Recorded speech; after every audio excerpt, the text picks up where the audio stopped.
Hey everyone, welcome back to our channel.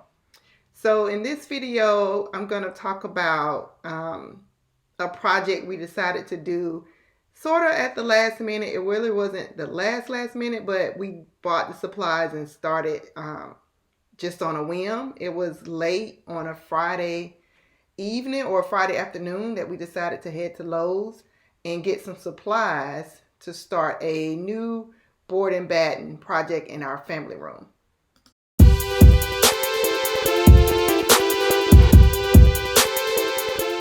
So as you can see here, Anzio started framing the wall that we were going to apply the treatment in our family room. It was dark outside, so here's him outside cutting boards in the dark. But needless to say, this was actually a very fun project. So I started, or I joined the party, starting trying to get things lined up so that we could secure the frame and make sure everything was really straight for when we prepared to actually do the design that we wanted to do. We actually did not have a design in mind. We just knew we wanted to get the frame up and then figure out a design once we got to that point. Now, this is a project that I've seen on YouTube and on Pinterest for a long time, and I felt like, hey, this is something that we should be able to do on our own. So that's why at the last minute we decided to just jump in it and make it happen. But you'll see here, this is us just really trying to get off to a good start before we put the design in. Now, once we got past the framing, we felt like we had a good idea of what we were doing and using the tools as well, because we purchased new tools for this project.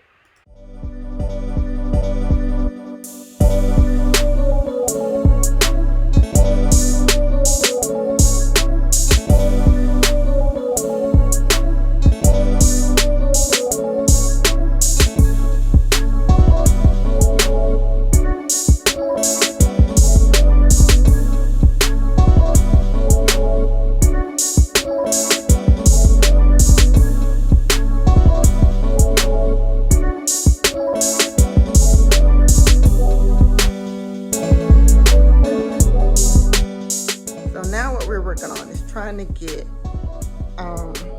the vertical boards equal distance apart while trying to work with this light switch. So it would be easy if we could just split it equally across. That would be perfect, but we can't. It's almost like this board here needs to be where the light switch is. So we're trying to like visually make it work, because we're not savvy enough to be cutting around the light switch. Unless we do cut it off at the bottom and cut it off at the top, we may end up having to do that, but we're gonna see. So he just went and cut the last piece, and then we're gonna stack them up. That's too far to the right, so we're gonna make it as even as we can get it without it looking crazy. So let us see. Well, needless to say, we continue to work with the boards, rearranging them, and we quickly figured out, or slowly figured out, that that was not going to work. So we needed a different solution. And the solution we came up with was not to use all of the 4 or 3, I don't know how many we had, but 3 or 4 boards, vertical boards. We decided just to go with the 2 vertical boards, and we were able to split the wall evenly that way, and then run the horizontal boards across the 2 vertical boards. That ended up working out a whole lot better. We didn't have to science this thing to death and no math, too much math, but it worked out.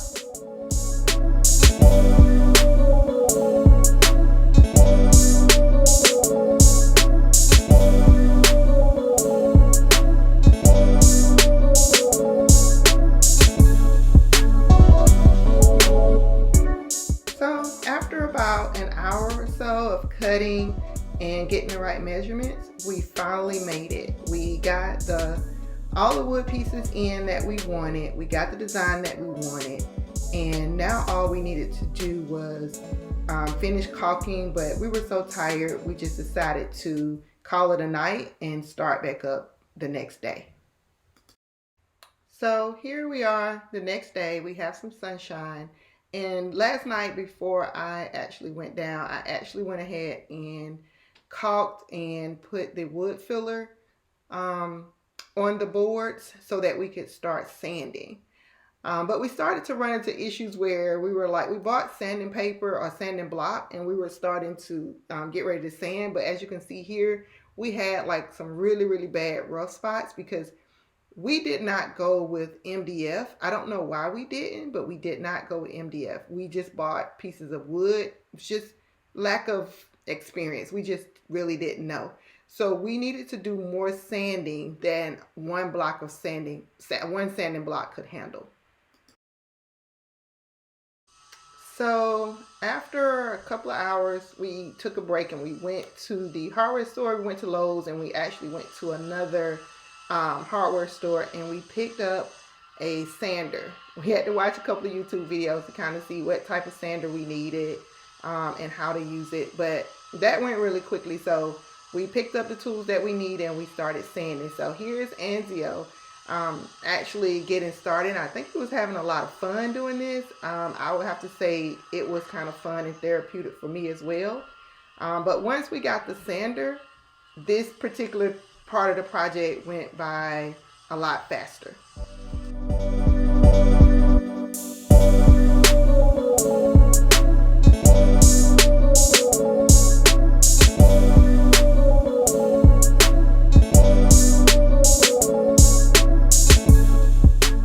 As I mentioned before, I got in on some of the action with the sanding. We actually bought two sanders. We bought one that could take care of the corners, and then we bought a oscillating, some kind of circular sander. I'll put that up above the types of sanders that we bought. But it was actually fun taking care of the sanding. As we went on, a lot of dust, of course, was everywhere and all over the floor. Well, it wasn't everywhere, but it was definitely all over the floor. So in between every few minutes or so, I would pick up the vacuum just to keep the dust under control.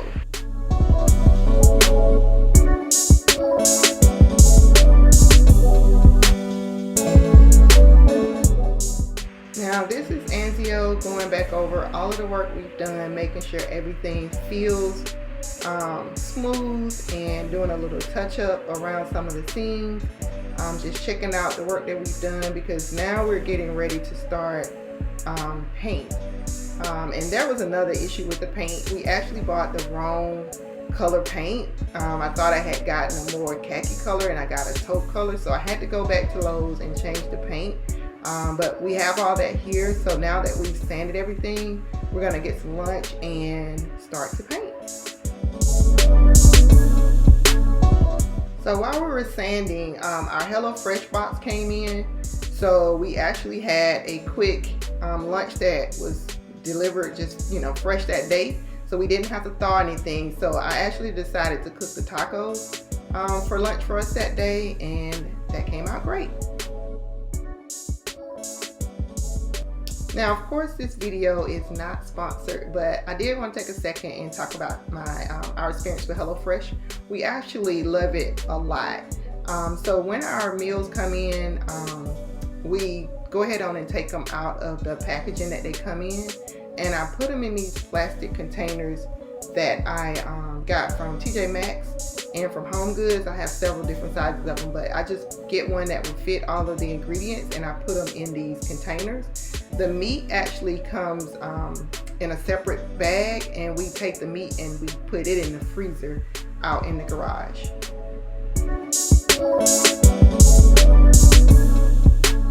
So with our meals, we do 3 meals a week for 4 people.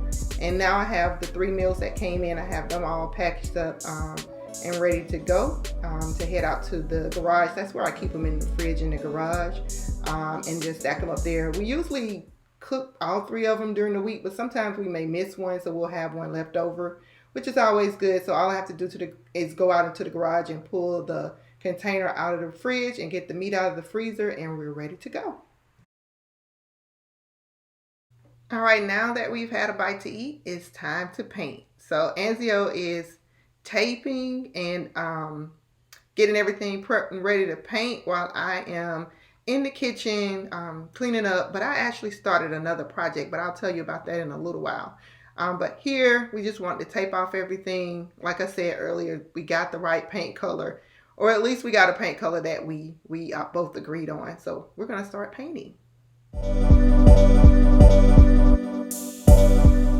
So when we started painting, I started taking care of all the like trim work, getting in the corners, getting all that laid out, and Anzio came behind me with the roller and filled in the squares and also painted over the wood strips, the pieces.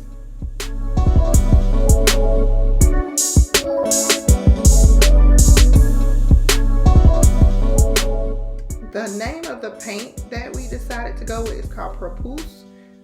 It's by Sherwin-Williams, and it's a flat interior paint.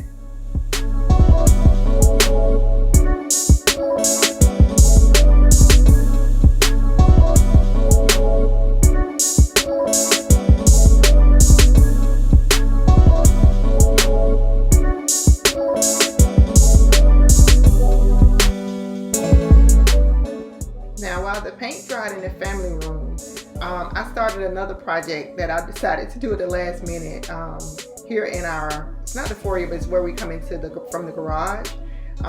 There was a clock up there where that dark circle is. It left a mark from an old clock. So we decided to also do the boarded batten project here in this area. So when you walk in from the garage, it looks a lot better than what it does right now. So Anzio went out in the back. Since we knew what we were doing, he just went out in the back and started cutting the piece that we were going to put across the top, and then cut the boards that were going down.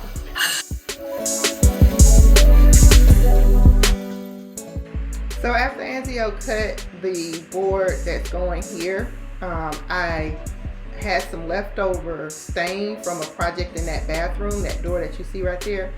So I stained that piece of wood and then painted the bottom part. So the bottom part was drying while the stain was drying. Now here I am ready to add the vertical slats to the wall so that we can get those painted as well.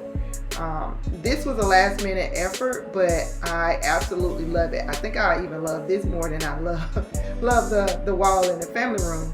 Now what I'm going to do here is also add coat hooks to the piece of board that I stained. So now we have like a small little drop station here when you walk in from the garage.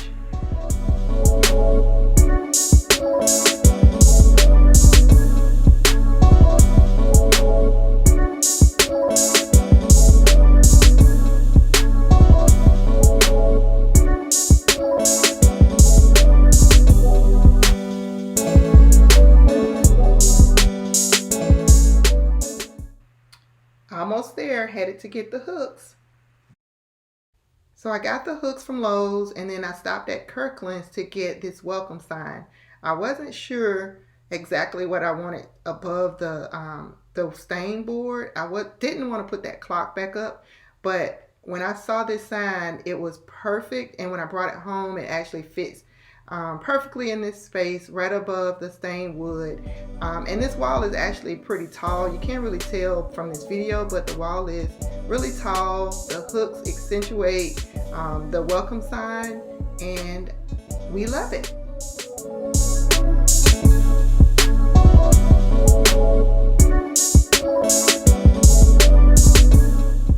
Here are a couple more pictures of the finished work that we did. We really enjoyed doing this project. It only took us, I would say, just a weekend. We had a break in between. We went to a concert, went to see Shaka Khan, but we got it done over the weekend.